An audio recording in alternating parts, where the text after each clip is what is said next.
নমস্কার দর্শক বন্ধুগণ, সাধক জীবন চ্যানেলে সকলকে স্বাগত জানাই। আজকে জাতকের গল্পটির নাম ধার্মিক রাজা। পুরাকালে বোধিসত্ত্ব একবার মহারাজ ব্রহ্মদত্তের পুত্ররূপে জন্মগ্রহণ করেন।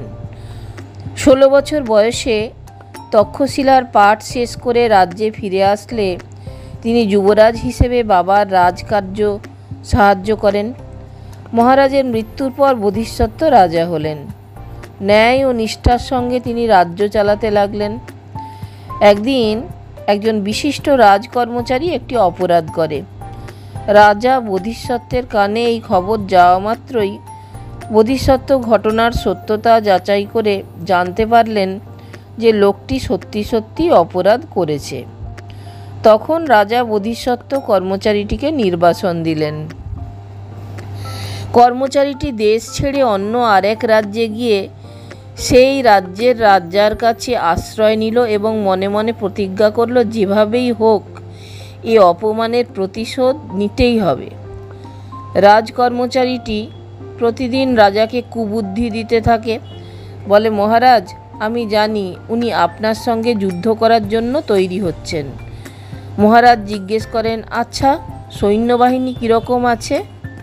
ভয় পাওয়ার মতো কিছু নেই মহারাজ, যুদ্ধে আপনারই জয় হবে।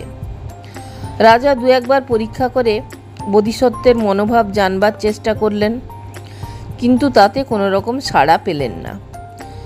একদিন তিনি বারাণসীর বিরুদ্ধে যুদ্ধ ঘোষণা করলেন।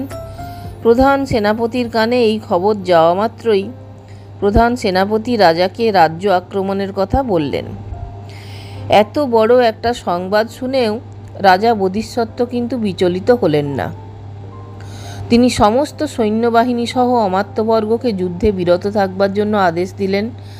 ফলে ওই রাজ্যের রাজা অতি সহজেই বোধিসত্ত্বকে বন্দি করলেন। বোধিসত্ত্ব কিন্তু তাতেও বিচলিত হলেন না। তিনি কয়েদখানায় বসে রাজাকে অপরাধমূলক কাজ থেকে বিরত থাকার জন্য উপদেশ দিলেন, ধর্ম কথা শোনালেন। কিন্তু ওই রাজ্যের রাজা বোধিসত্ত্বের কথা তাচ্ছিল্যের সঙ্গে হেসে উড়িয়ে দিলেন।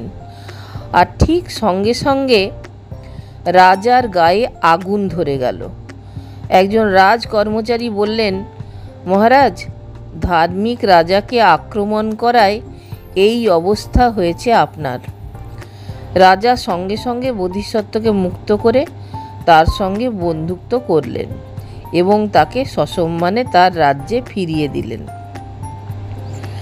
দর্শক বন্ধুগণ, যদি ভালো লাগে তাহলে অবশ্যই চ্যানেলটা একটা লাইক, শেয়ার, সাবস্ক্রাইব করে পাশে থাকবেন।